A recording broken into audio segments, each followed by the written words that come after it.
वासुदेव, मैं अब तक आपको तनिक भी नहीं समझ पाई हूं। क्या मैं इतना जटिल हूं पांचाली? परंतु आप इतने सरल भी तो नहीं। जब मेरे पिताश्री ने मुझे अस्वीकार किया था, तब आपने ये सुनिश्चित किया कि वो पूरे सम्मान के साथ मुझे स्वीकारे। जब मेरा मन व्यतीत था, तब आपने उसे संतोष प्रदान किया, और अब मेरे स्वयंवर का उत्तरदायित्व आपने ले लिया। मैं समझ ही नहीं पा रही हूं कि आप हैं कौन। मुझे ज्ञात ही नहीं था कि मैं प्रश्नों का उत्तर देने में इतना असमर्थ हूं। मुझे लगा मैं तुम्हें बता चुका हूं कि मैं वासुदेव कृष्ण हूं। अब आप मेरे साथ ये नाम का खेल मत खेलिए। मैं आपका नाम नहीं, आपका परिचय जानना चाहती हूँ। आपका सत्य क्या है? आप क्यों मेरी इतनी सहायता कर रहे हैं? और इस बार मुझे कोई पहेली नहीं, संतोषदायक उत्तर चाहिए। तुम्हारे इस प्रश्न के उत्तर में मैं तुम्हें एक मनोरंजक कथा सुना सकता हूं और एक नीरस उत्तर भी दे सकता हूं। अब चयन तुम्हारा है कि तुम क्या सुनना चाहती हो। तो पहले मैं नीरस उत्तर सुनना चाहूंगी।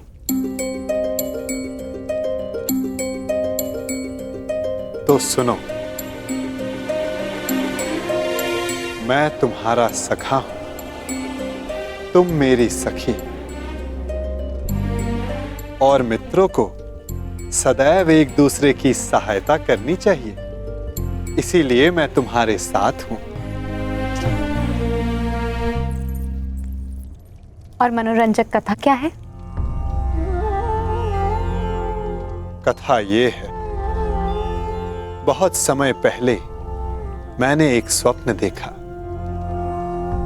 कि मैं और तुम पहले भी मिल चुके हैं सखी।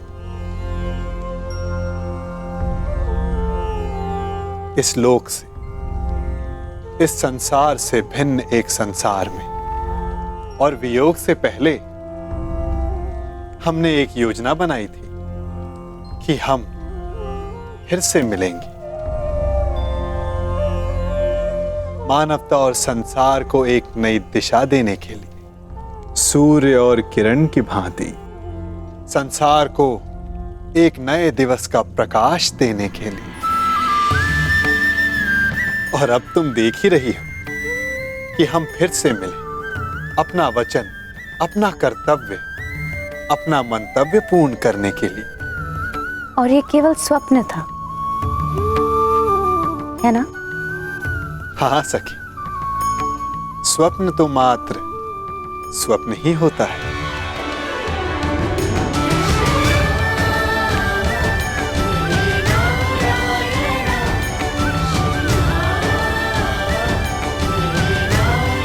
परंतु मेरा स्वप्न सदा नवीन सृष्टि का निर्माण करता है, और सृष्टि को नई दिशा देने का समय आने को है।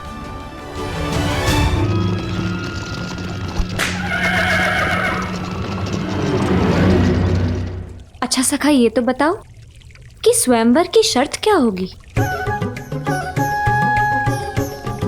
आपने कहा था कि कुछ ऐसा होगा जो असाध्य प्रतीत होगा। हाँ, अधिकतर के लिए असंभव, परंतु कदाचित कोई एक ऐसा होगा जिसके लिए ये साध्य होगा। तो आपने कुछ ऐसी शर्त रखी है जिसे केवल अर्जुन ही पूर्ण कर सके, है ना? कदाचित ऐसा ही हो। अंधकार को सूर्य ही मिटा सकता है ना सखी? ना जाने क्यों कभी कभी ऐसा लगता है कि कदाचित अर्जुन जीवित हो, और यदि वो जीवित हुआ तो वो इस स्वयंवर में प्रस्तुत होगा ना सखा? कदाचित ऐसा ही हो। यदि अर्जुन उन प्रत्याशियों के मध्य उपस्थित हुआ तो क्या होगा? यदि उसने स्वयंवर की शर्त पूरी कर दी तो कितना आनंद आएगा ना।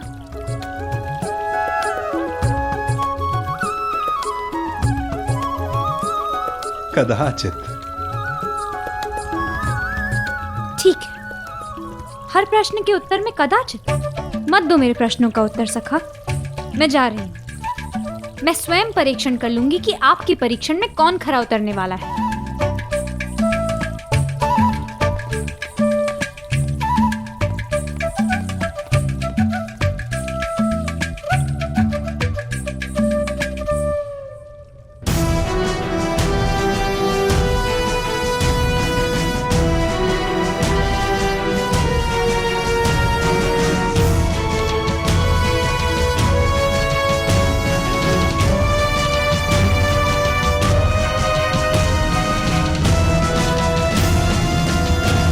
परीक्षण तो तुम्हें ही करना है सखी, परंतु निर्णय तुम मेरे बिना नहीं कर पाओगी।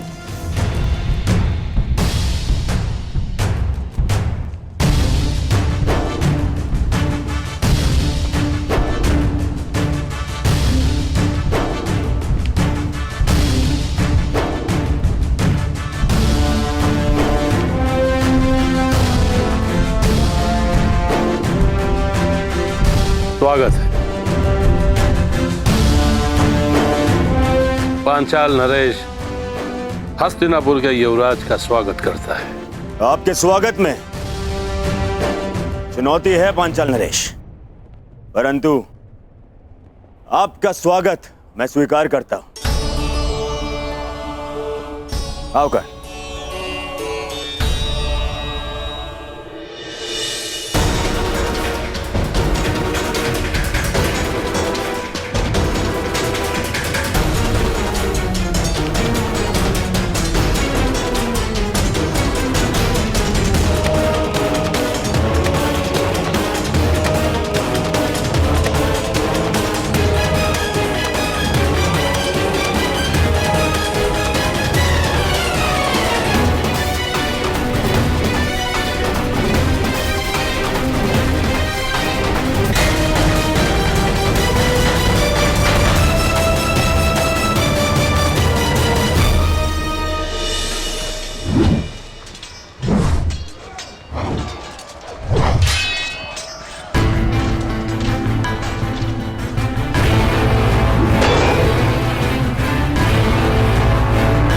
स्वयंवर की शर्त अभी तक रहस्य है मित्र। तुम देख रहे हो कि हर योद्धा अपने अपने कौशल का अभ्यास कर रहा है, क्योंकि कोई नहीं जानता कि वासुदेव ने क्या सोचा है।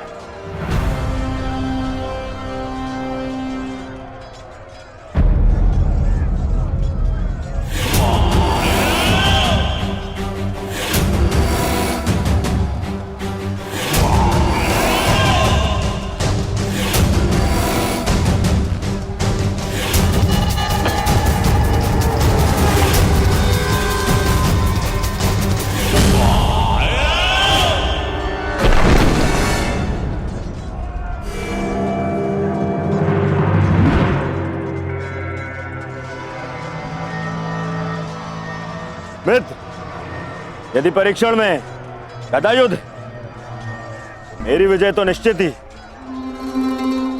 5 पत्र एक ही पंक्ति में और एक ही बाण से सबको साधना है। आओ प्रयास करें।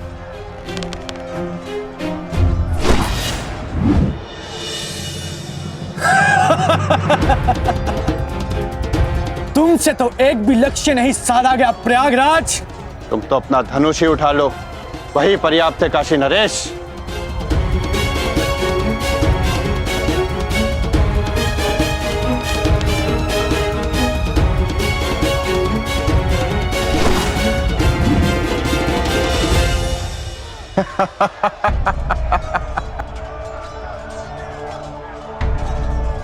भोजन का समय हो गया है, सभी महानुभाव से निवेदन है कि आतिथ्य लेकर हमें कृतार्थ करें। अब अभ्यास भोजन के पश्चात करेंगे। चलो। चलो मित्र। तुम चलो मित्र, मैं कुछ समय में आता।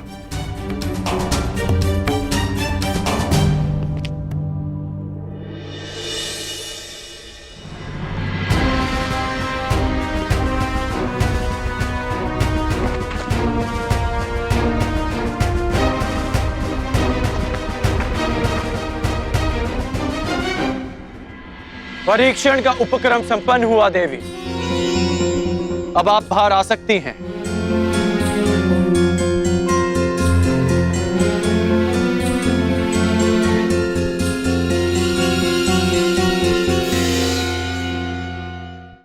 परीक्षण का उपक्रम संपन्न हुआ देवी।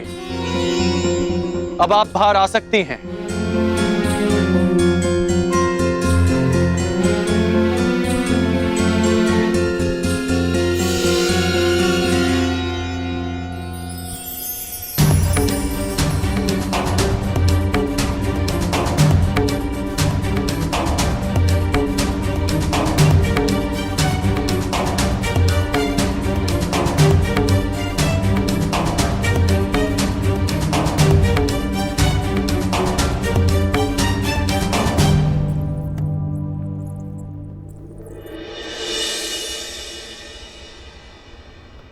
ये राजभवन आप ही का है, फिर इस तरह छिपकर देखने का कोई विशेष कारण याज्ञसेनी? आपने मुझे कैसे पहचान लिया? आपकी दृष्टि से पहचाना। वो दृष्टि जो यहां किसी को ढूंढ रही है।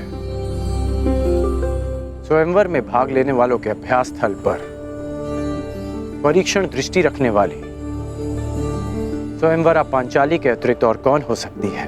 परंतु मेरी दृष्टि इतनी कुशल भी नहीं कि किसी को देखकर ही उसका परिचय ले ले। आपको अपना परिचय स्वयं देना होगा भद्र। मैं राधेकर। और आप स्वयंवर में भाग लेने नहीं आए।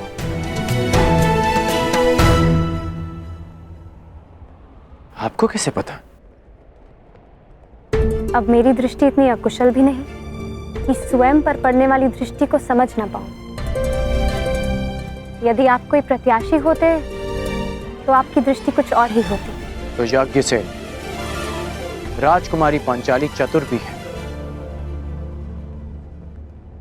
ठीक अनुमान लगाया आपने। मैं यहां केवल अपने मित्र के साथ आया हूं।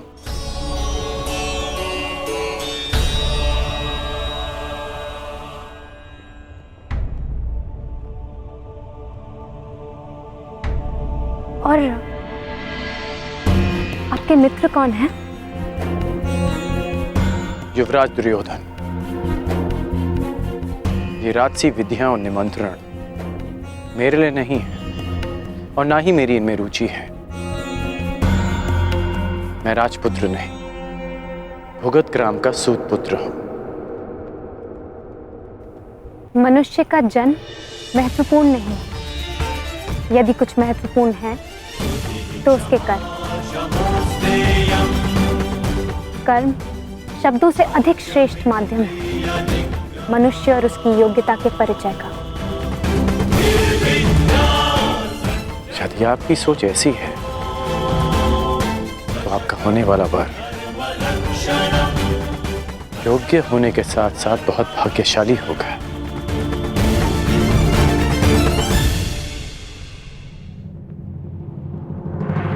और आपकी योग्यता, आपका कौशल क्या है राधे?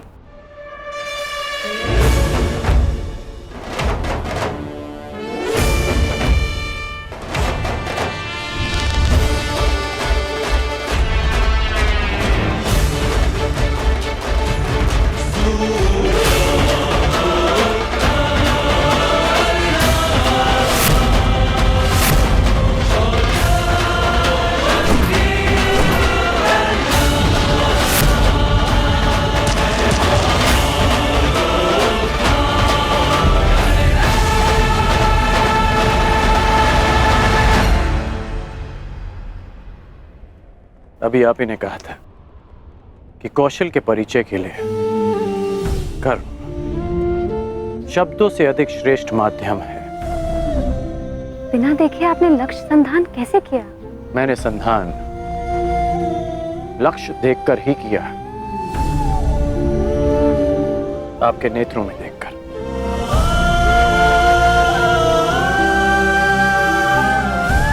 प्रणिपात राजकुमारी।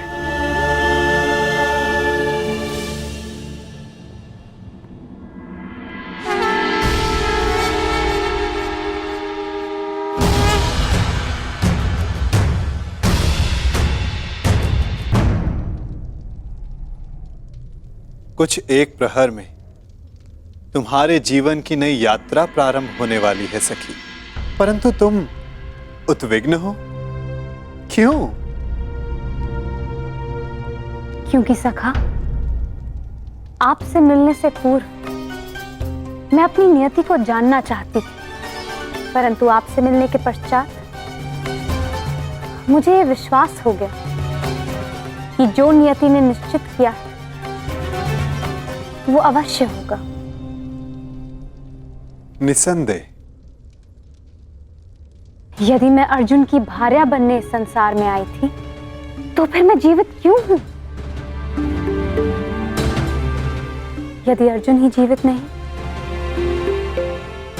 तुम्हारा प्रश्न उत्तम है सखी, परंतु उत्तर नियति के पास है। और तुम्हें क्या प्रतीत होता है? अर्जुन जीवित है?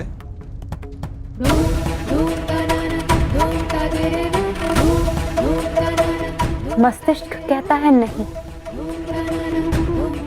और मेरा हृदय कहता है हाँ। कुछ अजीब सा है मेरे भीतर, एक अज्ञात आभास जो कह रहा है कि मैं अर्जुन से अवश्य मिलूंगी। कभी कभी अज्ञात ज्ञात से अधिक शक्तिशाली होता है पांचाली। कदाचित जो हमें अज्ञात हो, नियति को वो ज्ञात हो, परंतु कभी कभी ज्ञात अज्ञात से अधिक महत्वपूर्ण होता है हमारा चयन।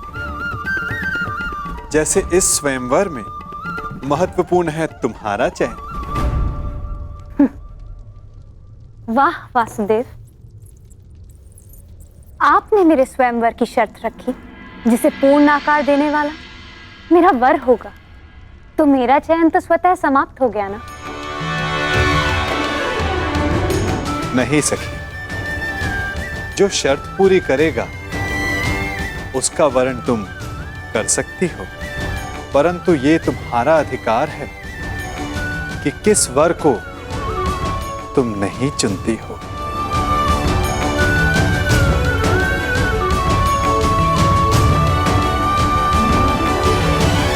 हस्तिनापुर युवराज दुर्योधन गांधार नरेश शकुनी के साथ पधार रहे हैं।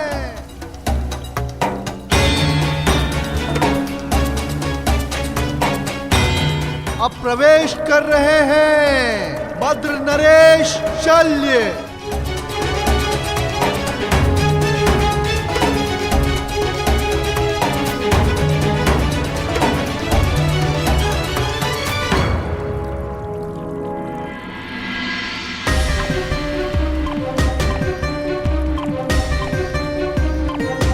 मगध नरेश जरासंध।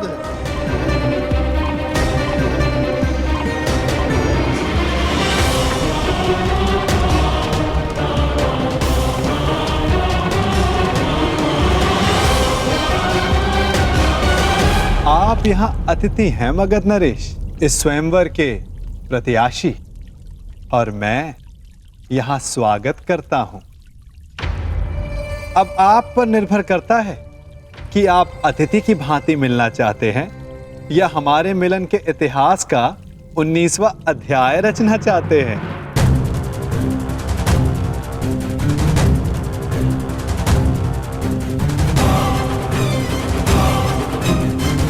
मगध नरेश, स्वागत है आपका।